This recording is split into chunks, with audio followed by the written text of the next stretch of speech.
आपको कैसा लगेगा अगर आपको पता चले कि इस दुनिया की ही तरह और भी कई सारी दुनिया है और वहाँ आप, आपका परिवार, आपके दोस्त और आपका शहर, हर चीज मौजूद है, लेकिन हर दुनिया में आपकी मौत की एक अलग कहानी है। इस मूवी में कुछ ऐसा ही होता है जिसे देखकर आपका दिमाग घूमने वाला है। आपसे रिक्वेस्ट है कि अगर आप इस मूवी को अच्छे से समझना चाहते हैं तो वीडियो को अंत तक जरूर देखिए। मूवी की शुरुआत में हम ब्रैंडन को देखते हैं जो एक गेमिंग प्रोग्रामर है। वो अपनी वाइफ क्लेरा और बेटी सैम के साथ बीच पर वेकेशन एंजॉय करने के लिए आया हुआ है। सब वहां बहुत एंजॉय करते हैं, लेकिन तभी उसकी बेटी सैम को स्नेल देखने का मन करता है और वो अपने पेरेंट्स से ये कहते हुए आगे चली जाती है कि वो पानी में खेलने नहीं जाएगी। सैम जब स्नेल देखने में बिजी रहती है तभी समुद्र से एक लहर उसकी डॉल, जिसका नाम क्यूरियस जॉर्ज है, उसे अपने साथ बहा कर ले जाती है।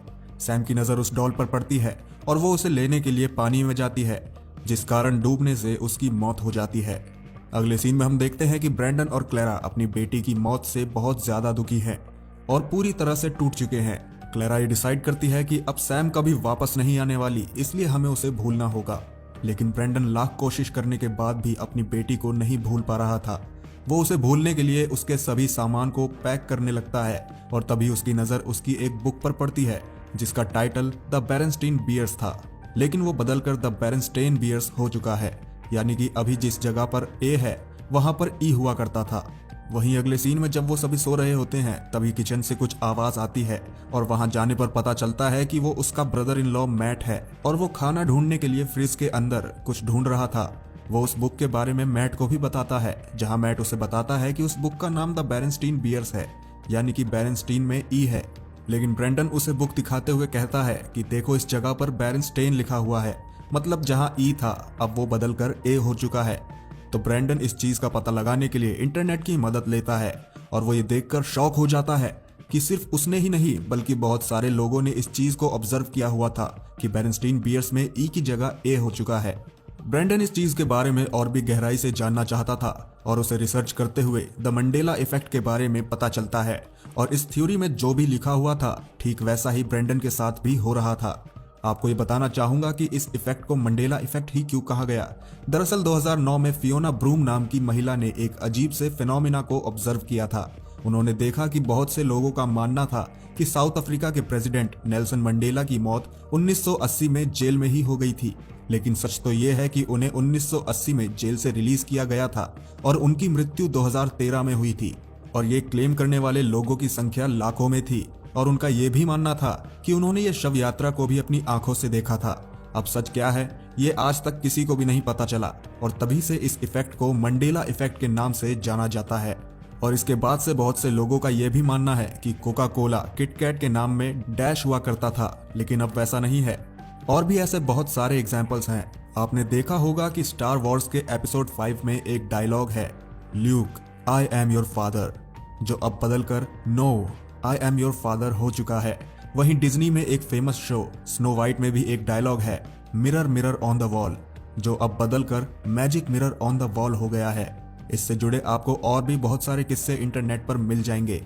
अब बढ़ते हैं मूवी की तरफ। तो मूवी के अगले सीन में ब्रैंडन अपनी एक फैमिली फोटो को देखकर कंफ्यूज हो जाता है और वो अपनी वाइफ से पूछता है कि ये फोटो कहाँ पर ली गई थी, जिस पर वो बताती है कि ये द ग्रिफिथ ऑब्जर्वेटरी पर ली गई थी। लेकिन ब्रैंडन को पूरा याद था कि ये फोटो उसने पैसिफिक साइंस सेंटर के पास लिया था। उसकी वाइफ खाना बना रही थी, इसलिए वो उसकी इन बातों को इग्नोर कर देती है। वो घर से बाहर आकर मैट को द मंडेला इफेक्ट थ्योरी के बारे में बताता है और ये भी बताता है कि वो इस मंडेला इफेक्ट को एक्सपीरियंस भी कर रहा है। मैट को भी उसकी ये बातें पागलपन लग रही होती हैं और वो उसकी बातों को ये कहकर नकार देता है कि ये सिर्फ एक फॉल्स मेमोरी है। लेकिन ब्रैंडन उससे पूछता है कि अगर ये फॉल्स मेमोरी है तो सेम एक्सपीरियंस मेरे अलावा दूसरे लोग भी क्यों महसूस कर रहे हैं। इस पर मैट कुछ भी जवाब नहीं दे पाता। ब्रैंडन को पूरा विश्वास होता है कि वो एक दूसरे पैरेलल यूनिवर्स में चला आया है और इसके बारे में और भी ज्यादा जानने के लिए वो थोड़ा और रिसर्च करता है। तभी उसे एक एक्सपेरिमेंट के बारे में पता चलता है जो रूस ने सन 2008 में लार्ज हैड्रॉन कोलाइडर के साथ किया था और तभी से बहुत सारे लोग इस मंडेला इफेक्ट को एक्सपीरियंस करने लगे थे, जैसे उन्हें लग रहा हो कि वो गलती से एक दूसरे पैरेलल यूनिवर्स में आ गए हैं। ब्रैंडन के अजीब बर्ताव को देखकर क्लेरा उससे बोलती है कि वो कब तक ऐसा रहेगा और उसे अपनी बेटी को भूलकर एक नई लाइफ स्टार्ट करनी ही होगी। लेकिन ब्रैंडन क्लेरा को भी अपने इस एक्सपीरियंस के बारे में बताना चाहता है। वो उससे पूछता है कि तुम्हें याद है मोनोपोली गेम में कवर पर जो आदमी बना है उसकी एक आंख पर चश्मा है या नहीं। जिस पर क्लेरा जवाब देती है कि उसे पूरा याद है कि मोनोपोली गेम के कवर पर जो आदमी है उसकी एक आंख पर चश्मा है। लेकिन ब्रेंडन जब उसे मोनोपोली गेम का कवर दिखाता है तो क्लेरा ये देखकर हैरान हो जाती है कि कवर पर बने आदमी ने कोई चश्मा नहीं पहना था। ब्रेंडन उसे एक और एग्जाम्पल देते हुए पूछता है कि इस कवर पर जो मंकी डॉल है उसके पास कोई पूंछ नहीं है, लेकिन जब यही मंकी डॉल मरने से पहले उसकी बेटी ने लिया हुआ था तब उसके पास पूंछ थी।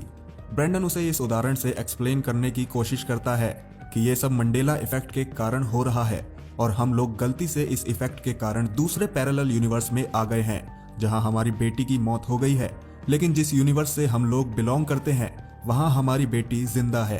क्लेरा उसकी इन सभी बातों को सुनकर बहुत ज्यादा गुस्सा करती है और कहती है कि तुम हमेशा अपने बारे में सोचते हो और हमेशा इन बेकार की थ्योरीज की बातें करते रहते हो जिस कारण तुम अपनी लाइफ में आगे नहीं जा पा रहे। लेकिन ब्रेंडन को पूरा विश्वास था कि मंडेला इफेक्ट एग्जिस्ट करता है। वो और भी जानने के लिए और ज्यादा गहराई से रिसर्च करता है और उसे पता चलता है कि पैरेलल यूनिवर्स बहुत सारे हैं और हर एक पैरेलल यूनिवर्स का अपना एक अलग वर्जन है और हर एक वर्जन में चीजें तो सेम है लेकिन कहानियां थोड़ी बहुत अलग हैं। और इस मंडेला इफेक्ट के कारण एक यूनिवर्स में घटी घटनाएं दूसरे यूनिवर्स में मिक्स हो जाती हैं। रिसर्च करते टाइम उसे एक साइंटिस्ट के बारे में पता चलता है जिसका नाम डॉक्टर रोनाल्ड फिश है।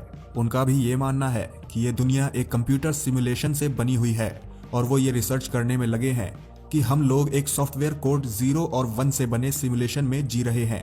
वो उनके बारे में इंटरनेट पर और भी ज्यादा ढूंढने की कोशिश करता है, लेकिन हैरानी की बात यह है कि उनके सभी रिसर्च डॉक्यूमेंट और वीडियोस इंटरनेट से गायब हो चुके हैं। काफी रिसर्च के बाद उसे एक करप्टेड वीडियो फाइल मिलती है। वो उसे फिक्स करके वीडियो देखने लगता है, लेकिन तभी एक और अजीब सी घटना होती है। वीडियो देखते ही उसकी स्क्रीन हिलने लगती है और कुछ ही सेकंड्स में वो वीडियो फिर से करप्ट हो जाती है। ब्रेंडन डॉक्टर रोनाल्ड से मिलने की कोशिश करता है और जब वो एक दिन मिलते हैं तो वो ब्रेंडन को अपने रिसर्च के बारे में बताते हैं। डॉक्टर रोनाल्ड ब्रेंडन को एक्सप्लेन करते हुए बताते हैं कि ये दुनिया एक कंप्यूटर सिमुलेशन है जिसे अननोन पर्पस के लिए बनाया गया है और ये सिमुलेशन हर सेकंड एक नई स्टोरी बनाती है। डॉक्टर रोनाल्ड उसे ये भी बताते हैं कि उसने जिस मंडेला इफेक्ट को फील किया है वो इस कंप्यूटर सिमुलेशन का एक बग है जिस कारण कुछ पैरेलल यूनिवर्स की कहानियां आपस में मिक्स हो जाती हैं और इस वजह से कुछ लोगों की लाइफ में अनएक्सपेक्टेड घटनाएं होने लगती हैं। और उसे ये भी बताते हैं कि उसकी वीडियो और डॉक्यूमेंट्स अपने आप इसलिए करप्टेड हो गई हैं क्योंकि कंप्यूटर सिमुलेशन को लगता है कि डॉक्टर रोनाल्ड इस सिमुलेशन में एक एरर है जो इस कंप्यूटर सिमुलेशन का पर्दाफाश करने के चक्कर में लगे हुए हैं। डॉक्टर रोनाल्ड की इस एक्सप्लेनेशन में ब्रेंडन भी ये कंक्लूड करते हुए कहता है कि अगर ये दुनिया प्रोग्राम की मदद से बनी है तो इस प्रोग्राम को चेंज भी किया जा सकता है और ऐसा करने से इस कंप्यूटर सिमुलेशन की दुनिया में कोई भी बग नहीं होगा और किसी के साथ भी अनएक्सपेक्टेड घटनाएं भी नहीं होंगी। जिस पर डॉक्टर रोनाल्ड उसे बताते हैं कि इतनी बड़ी प्रोग्रामिंग करना किसी ऑर्डिनरी कंप्यूटर में इम्पॉसिबल है।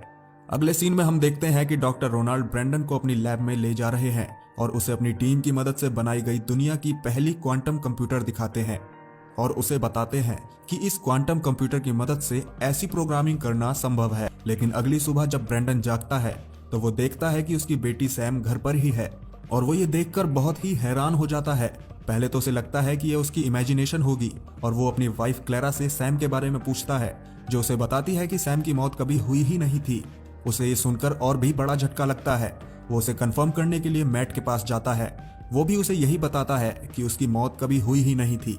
ब्रेंडन को ये पता होता है कि ये सब असली नहीं है, लेकिन फिर भी वो काफी खुश था क्योंकि उसके जीने की एकमात्र वजह उसकी बेटी सैम उसके पास है। वो उसके साथ खुशी खुशी रहने लगता है, लेकिन वो नोटिस करता है कि उसकी बीवी क्लेरा का बिहेवियर काफी अलग हो गया है और उसे लगता है कि सैम को यहाँ नहीं होना चाहिए और वो कभी कभी इतना डिप्रेशन में चली जाती है कि वो अपने आसपास मौजूद सभी सामान को ही तोड़ने लगती है। ब्रेंडन इन सभी कंफ्यूजन के साथ डॉक्टर रोनाल्ड से मिलने उनके घर जाता है, जहां उसकी पत्नी उसे बताती है कि डॉक्टर रोनाल्ड 3 महीने पहले ही काम के डिप्रेशन से सुसाइड करके मर गए हैं। वो ये सुनकर बहुत ही हैरान हो जाता है क्योंकि उसने कुछ ही दिन पहले डॉक्टर रोनाल्ड से बात की थी। दरअसल यहाँ होता यह है कि इस सिमुलेशन के सुपर कंप्यूटर ने ये डिटेक्ट कर लिया था कि ब्रेंडन कंप्यूटर सिमुलेशन के वर्चुअल वर्ल्ड की सच्चाई के बारे में जान चुका है और वो अपनी बेटी को वापस लाने के लिए इस चीज को ही खत्म कर सकता है। इसलिए वो उसे पैरेलल यूनिवर्स में भेज देता है जहां उसकी बेटी तो जिंदा है, लेकिन उसकी वाइफ क्लेरा का बिहेवियर काफी खराब है और इस यूनिवर्स में डॉक्टर रोनाल्ड की भी मौत 3 महीने पहले ही हो चुकी है। ब्रैंडन इन सभी चीजों से बहुत ही कंफ्यूज हो चुका था और वो ये डिसाइड करता है कि वो इस कंप्यूटर सिमुलेशन के वर्ल्ड की एक नई कोडिंग स्क्रिप्ट बनाएगा जिससे ये यूनिवर्स एक बार फिर से रीइंस्टॉल हो सके। और इस न्यू रीइंस्टॉलेशन का पर्पस इस यूनिवर्स को परफेक्टली चलाना है जिसमें कोई भी बग ना हो, जैसे कि मंडेला इफेक्ट बग। लेकिन उसे ये डर भी था कि कहीं इस चक्कर में पूरा यूनिवर्स ही डिस्ट्रॉय ना हो जाए। लेकिन फिर भी वो लैब में जाता है और अपनी एक न्यू कोडिंग स्क्रिप्ट को उस क्वांटम कंप्यूटर में डाल देता है, जिसके बाद वो कंप्यूटर अजीब सा बिहेव करने लगता है। ब्रैंडन जल्दी से लैब से बाहर आता है और वो देखता है कि पार्किंग में मौजूद सभी कार और बस गायब हैं और उसे सभी कुछ ग्लिच होता हुआ दिखता है। ब्रैंडन अपनी फैमिली को देखने के लिए घर पर जाता है जहां उसकी वाइफ भी उसे ग्लिच करते हुए दिखाई देती है और वहां मौजूद सभी बिल्डिंग्स डार्क होने लगती हैं। तभी ब्रैंडन को आसमान में 2 चांद आपस में टकराते हुए दिखते हैं, जिससे यूनिवर्स अंधेरे में गायब हो जाता है। और तभी कंप्यूटर में कुछ कोड रन होता है और पूरा यूनिवर्स फिर से रिफॉर्म होने लगता है, जैसे प्लैनेट्स, माइक्रोब्स, वायरस, समुद्र, जानवर, आदमी और पूरा शहर सभी कुछ नॉर्मल होने लगता है, वो भी बिना किसी ग्लिच के। और सीन फिर से वापस पीछे जाता है जहां मूवी के स्टार्टिंग में हमने ब्रैंडन और उसकी फैमिली को बीच पर देखा था। इस बार फिर उसकी बेटी सैम स्नेल देखने के लिए कहती है, लेकिन इस बार ब्रैंडन उस मंकी डॉल को वहीं पर छोड़कर जाने के लिए कहता है। सैम स्नेल देखने के लिए आगे जाती है, लेकिन ब्रैंडन अपनी नजर उस पर बनाए हुए होता है और मूवी यहीं खत्म हो जाती है।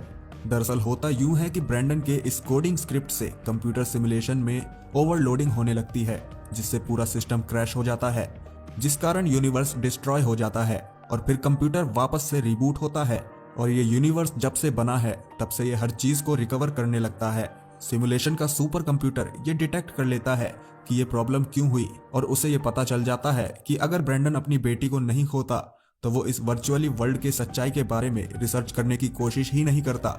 इसलिए यूनिवर्स वापस वहीं से स्टार्ट होता है जहां ब्रैंडन ने अपनी बेटी को खोया था।